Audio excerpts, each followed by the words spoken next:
Last season, the Washington Wizards were expected to make the playoffs. Bradley Beal had just played basically 2 seasons without a fellow All-Star, with John Wall being injured for literally the past 2 seasons. In those seasons, Beal asserted himself as one of the best scorers in the entire league. With Russell Westbrook coming onto the team in the offseason, the Wizards were now expected to win more than a shabby 25 or 30 games behind the new dynamic duo. They were expected to be around 500. Early on, those expectations were in question as the Wizards struggled to find consistency out the gates and to adjust to the new dynamic that Russell Westbrook provides when he's added to any team. But as the season progressed, the Wizards were able to hit somewhat of a stride, enough of one to find themselves securing a spot in the play-in tournament. In that tournament, the Wizards lost to the Celtics, but then beat the Pacers in convincing fashion to officially make the playoffs, only to face the 76ers in the first round and to lose in a gentleman's sweep. Though the Wizards made the playoffs last season, I don't think there's any reason to believe that they'll be in the race for it in 2022.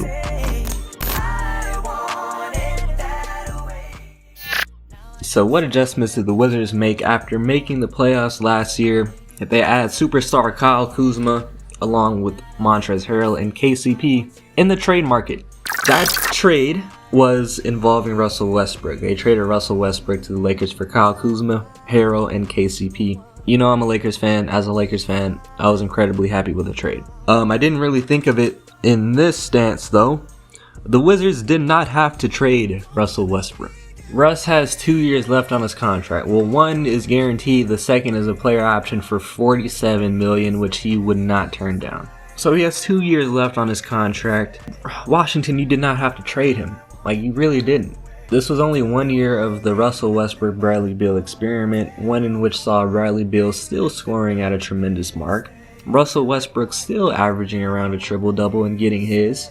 And like I said in the monologue, Russell Westbrook and the Wizards were hitting their stride as a team as the season progressed enough for them to make the playoffs. So you mean to tell me after Bradley Beal's been playing the past 2 years without a fellow All-Star, you add one in Russell Westbrook, who I don't think was an All-Star last year, but is All-Star caliber, we can all say that. You add one, and you see that you make the playoffs in your very first year and you don't want a taste of that again. You trade Russell Westbrook for literally 10 dimes. When trades like this happen where you trade one superstar or all-star for a numerous amount of players, it's normally said that you traded a dollar for 4 quarters. No, this was a trade. You traded a dollar for 10 dimes. Kyle Kuzma is Kyle Kuzma. Montrezl Harrell, he's still an offensive big man, but at the very best, he's a good 6th man. KCP, your run-of-the-mill 3-and-D wing. And I guess they got a pick from the Lakers, which is going to be in the 20s. So you literally traded a dollar for 10 dimes, and it was not worth it. They should have just kept him. They could have had Russ for 2 years, even though he demanded a trade. Just because a player demands a trade doesn't mean it's guaranteed that you have to trade him. You could have kept Russ and maybe somehow found a way to finesse a 3rd star into here, because there is a young core of Rui, Denny, Corey Kispert now. Maybe they prove themselves over the next season and it's enough to add an all-star or something. That's a very, very positive outlook, a very positive hypothetical that very well could not come into fruition, but it is a hypothetical. That's a young core, maybe 2 of them take off. You have Russ, a year more experience playing with Beal. After making the playoffs in their very first year, you did not have to trade Russ. But they opted to do so. And maybe in the 2022 free agency, they could have some cap space. Actually, of course they wouldn't have cap space because they're paying Russ. They would have been paying Russ and Beal $40 million a pop. So there wasn't going to be a move in free agency they could have made. It would have to be a trade with some young package, but that's for neither here nor there because they traded Russ. In the draft, they got Corey Kispert, Isaiah Todd, and Jordan Shackle. Corey Kispert's probably the best shooter in the entire 2021 draft class. He showed some signs that he could be more than just a shooter playing for Gonzaga. He had some off-the-dribble capabilities. He showed some promise on the defensive end as well, even though he was a little bit slow-footed. We'll see if he can adjust defensively in the more athletic league that is the NBA, because he did play in a non-Power 5 conference. I think that's what they're called, Power 5 conference. Gonzaga's not in a Power 5 conference So they played against some lesser athletes in the regular season. I know nothing about Isaiah Todd. Jordan Shackle, SDSU product, sniper. I hope he gets some playing time. In terms of signings, they got Spencer Dinwiddie in a sign and trade from Brooklyn. Spencer Dinwiddie is a very solid point guard. He had 2 years in Brooklyn where he was the starting point guard and kind of balled out, averaged around 17 and 7. And then when KD and Kyrie came onto the scene, his role diminished in those 3 games that we saw. And then he got injured, unfortunately. So let's hope he can bounce back from his injury and be a very viable backcourt partner for Beal. Subtractions, they obviously added the 3 ex-Lakers by trading away Russell Westbrook, and then in free agency there weren't too many significant losses to talk about. Let's talk about the personnel. The guard rotation is going to be Beal, Dinwiddie, Kispert, Aaron Holiday, and KCP. A very good offensive backcourt in Beal and Dinwiddie. I'm counting Corey Kispert as a guard, but he's probably going to play more forward, more small forward. And then I don't know how much of a role Aaron Holiday will have on this team. His role kind of diminished in Indiana last year compared to earlier on in his career, but we'll see how much playing time he gets in Washington. And KCP is going to be a 3-and-D wing, so he should get some minutes just for having that skill set. At the forward positions, they got Rui, Kylie, Davis Bertans, and Deni Avdija.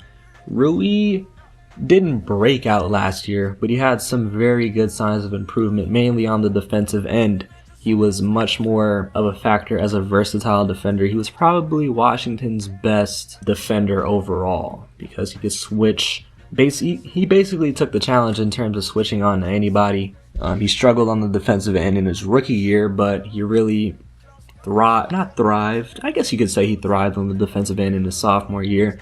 Let's hope he can carry that on in his junior year and still make subtle offensive improvements, mainly to his 3-point shot, which was a bit better in his second year than his first year, but not significantly better. Davis Bertans kind of had a down year from 3. I forgot they're paying Davis Bertans $17 million a year. I forgot about that. The Latvian laser was not much of a laser last year. In the season that earned him his payday, he shot 42% from downtown on 9 shots per game, averaging 15 points. And then last year, after his payday, he went down to 39.5% from 3, averaging 11 points per game. So that contract's going to be up there for one of the worst ones in the league, but he's still somebody you don't want to leave open from 3. But yeah, that contract's horrible.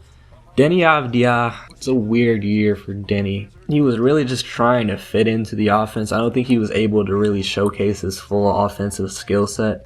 Somebody that can be a very, very good playmaker from the forward position. He didn't really have the ball in his hands too much to really showcase that. And he's not that good of a catch and shoot player to be an off-ball player. So yeah, it was really weird for Deni last year. I think the ball will be in his hands a bit more this year, though he didn't really play in the preseason, so I don't really know what they're doing with Deni. And at the center rotation, they actually have a 3-headed monster of Thomas Bryant, Montrezl Harrell, and Daniel Gafford.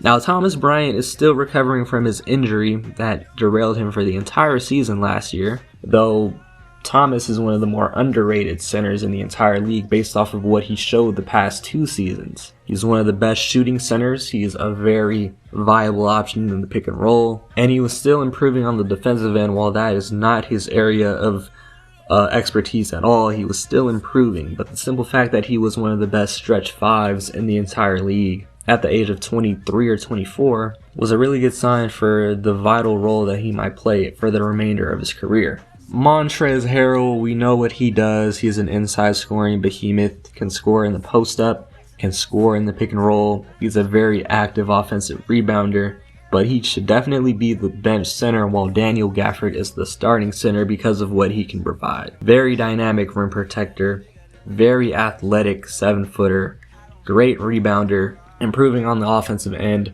in the pick and roll. He's a very efficient inside scorer as well. He's not really going to create for himself down there, but he can catch and finish very efficiently. And he's still young. I think he's like 22 years old. Washington needs as much defense as they can get, and having Daniel Gafford down low in the starting lineup should really provide that defensive wrinkle that is much needed. Now, coaching them is Wes Unseld Jr., because Wes Unseld is a legendary NBA player in the past. Wes Unseld Jr. He's only been an assistant coach in his career. I think he's been an assistant coach for about 6 seasons maybe. And he was best known for his job as an assistant coach in Denver. I think he arrived in 2017 when Denver's defense was really shitty to the point where their defense was holding them back from making the playoffs because they didn't have the best defensive personnel in their time from 2018 to 2020.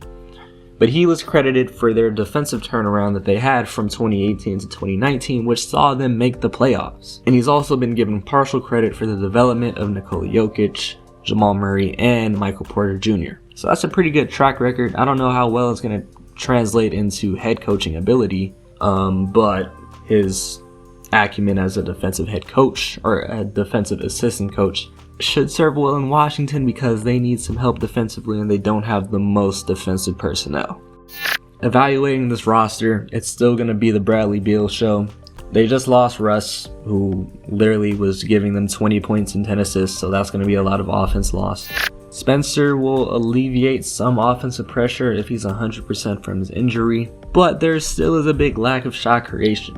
There's Rui, who showed some offensive improvements last year, just a tad bit more efficient, though the lion's share of his points were created for him.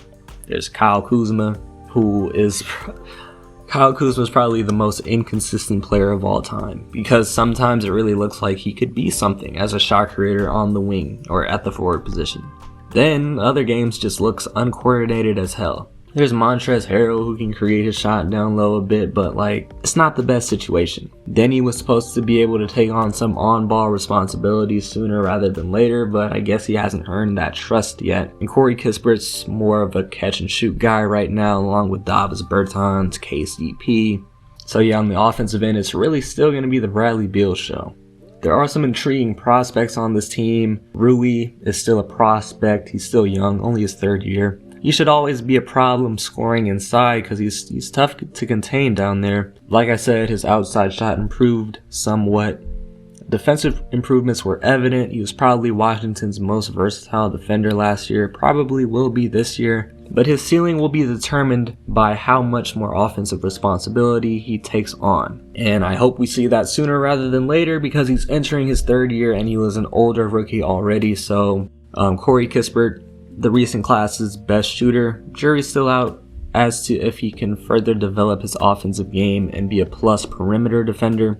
Thomas Bryant is still somewhat young, only got to play 10 games last year, but the year before he really displayed his value as an active stretch 5. He won't be available immediately for the regular season's commencement, but once he's back, Unseld will have a 3-headed monster at center, all bringing different skill sets to the table. And then there's Daniel Gafford. Out of the 3 centers that I talked about, Gafford is the center with the much higher defensive ceiling. In fact, he's already much better on that defensive end than Bryant and Trez. Now to talk about next season, actually, the starting lineup should be Spence, Beal, Kispert, starting at the small forward position, and then Rui and Gafford at the 2 big man positions. Kispert's been getting time at the starting small forward position in the preseason, so I guess they're just going to roll with him in the starting lineup. I thought they would roll with maybe a more seasoned veteran in KCP, but they're going to go with Kispert, and I have no problem with that at all.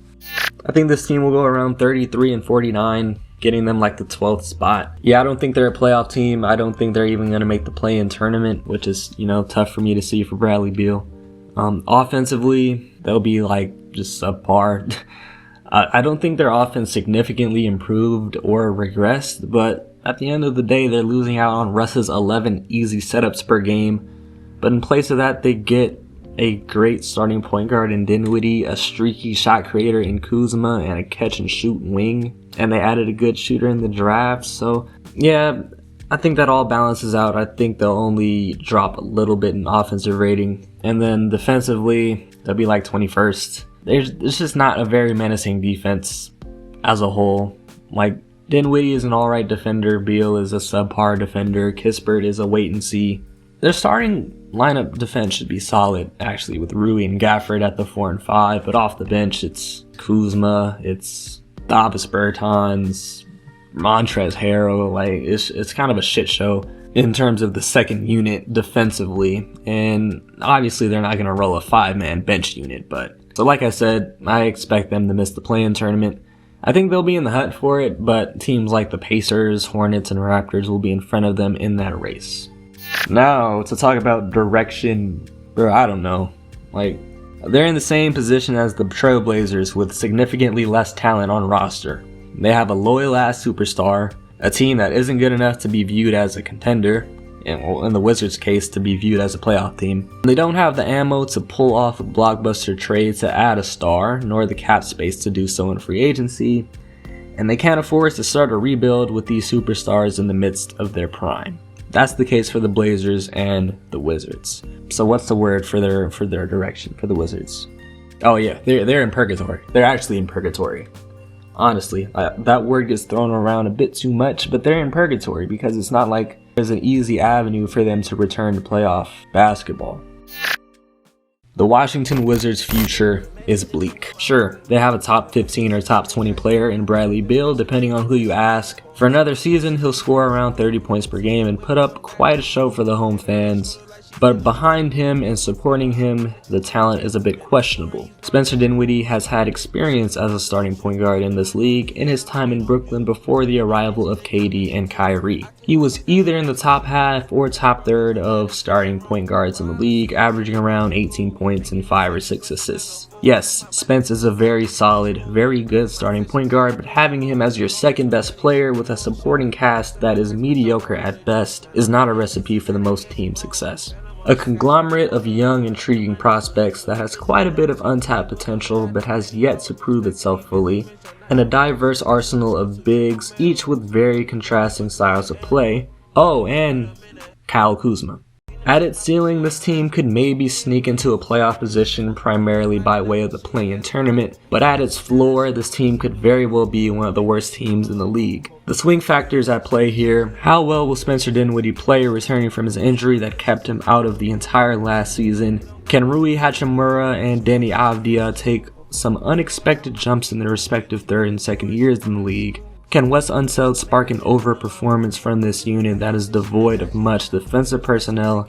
And can he adequately manage the minutes of numerous bigs that are 100% deserving? I want to take some time to focus on Bradley Beal. He's 28 years old, smack dead in the middle of his prime. He has constantly said time in and time out that he wants to stay in Washington. Damn, the Wizards must have some type of dirt on his name, like some type of blackmail for Beal to not want to demand a trade. Maybe it's some shit that'll get him canceled.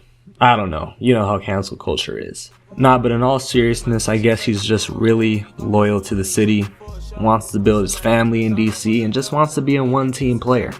There's nothing wrong with that at all. He actually just continues to earn respect for continuing to stick it out.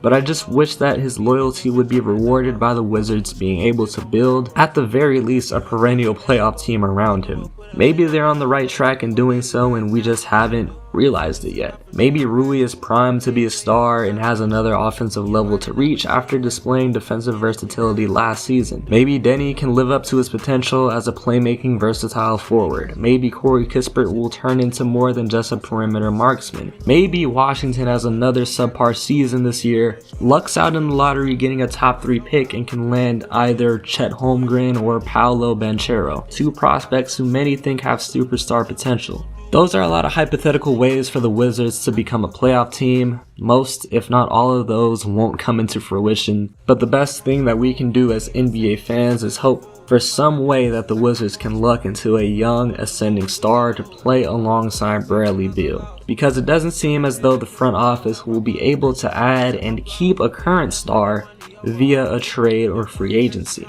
How much more of Beal's prime will go to waste before the Wizards build a playoff team, or before he decides that he wants out of Washington?